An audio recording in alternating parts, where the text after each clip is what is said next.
Hello everyone, welcome to Legal Update. Today's topic for discussion is divorce allowed despite criminal case.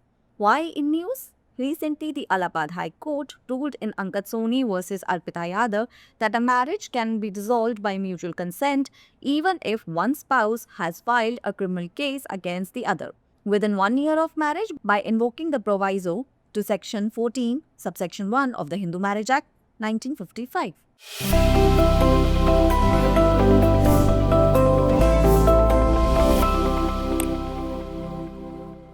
Background of the case: the couple got married in August-September 2024 following the Hindu rites. Soon after, hostility arose, leading the husband and wife to file FIRs against each other, including serious charges under the Indian Penal Code and POCSO Act.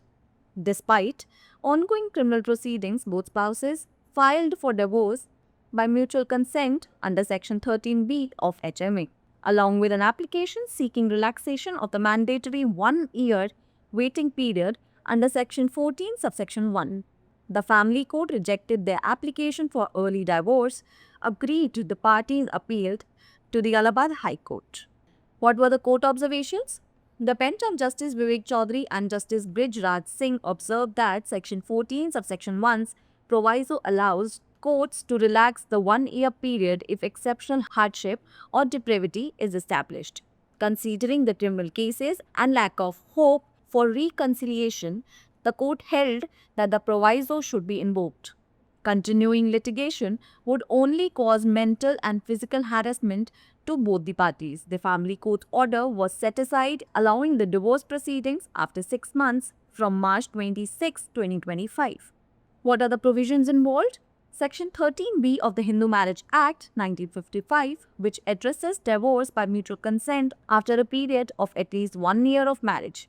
Section 14, subsection 1 of Hindu Marriage Act 1955, which prohibits divorce petitions within 1 year of marriage except in cases of exceptional hardship and depravity. Proviso to Section 14, subsection 1, which provides court discretion to allow earlier divorce petitions in exceptional cases.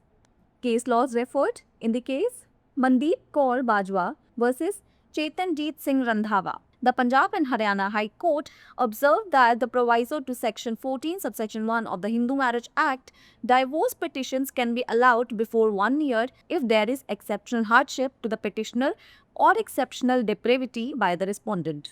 The second case, which was referred, is Manish Sirohi versus Srimati Meenakshi, where the Allahabad High Court granted divorce when no marital relationship developed post-marriage and both the parties wished to separate, because prolonged litigation causes unnecessary mental and physical harassment. Now, it's the time for today's practice question. What is the mandatory waiting period before filing a mutual divorce petition under Section 14, subsection 1?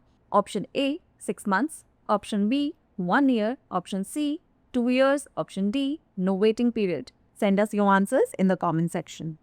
आपराधिक मामले के बावजूद तलाक की अनुमति।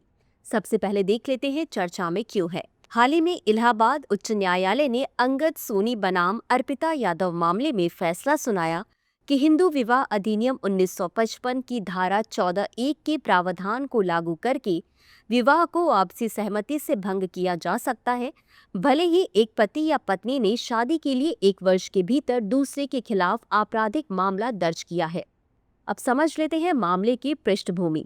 इस जोड़े का विवाह अगस्त-सितंबर 2024 में हिंदू रीति रिवाजों के साथ होगा। इसके तुरंत बाद दुश्मनी पैदा हो गई और पति पत्नी ने एक दूसरे के खिलाफ आईपीसी और पॉक्सो अधिनियम के तहत गंभीर धाराओं सहित एफआईआर दर्ज करा दी। चल रही आपराधिक कार्यवाही के बावजूद दोनों पति पत्नी ने एचएमए की धारा 13B के तहत आपसी सहमति से तलाक के लिए आवेदन किया। साथ ही धारा 14(1) के तहत अनिवार्य 1 वर्ष की प्रतीक्षा अवधि में छूट की मांग करते हुए आवेदन किया। पारिवारिक न्यायालय ने समय से पहले तलाक के लिए उनके आवेदन को खारिज कर दिया।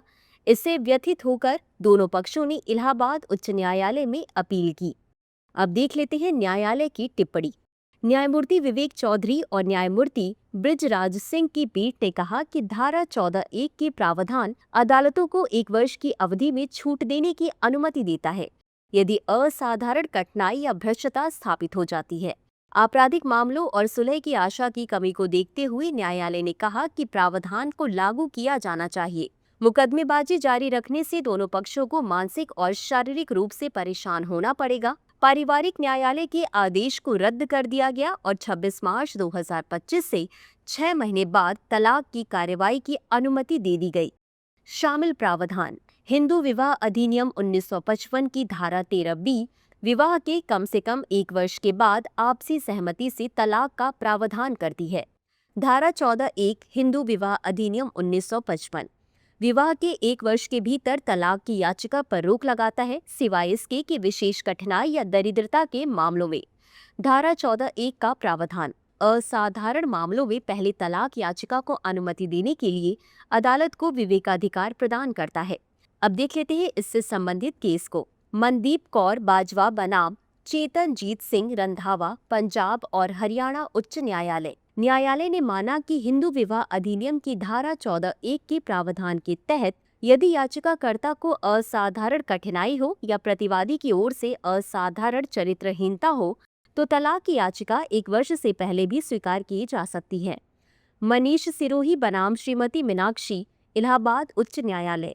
न्यायालय ने तलाक को मंजूरी दे दी जबकि विवाह के बाद कोई वैवाहिक संबंध विकसित नहीं हुआ और दोनों पक्ष अलग होना चाहते थे, क्योंकि लंबे समय तक मुकदमेबाजी के कारण अनावश्यक मानसिक और शारीरिक उत्पीड़न होता है। अब बारी है आज के अभ्यास प्रश्न की। धारा 14(1) के तहत आपसी तलाक की याचिका दाखिल करने से पहले अनिवार्य प्रतीक्षा अवधि कितनी है? ए 6 महीने, बी 1 वर्ष, सी 2 वर्ष, डी कोई प्रतीक्षा अवधि नहीं। इस प्रश्न का उत्तर कमेंट बॉक्स में जरूर दें। अभी के लिए बस इतना ही। धन्यवाद।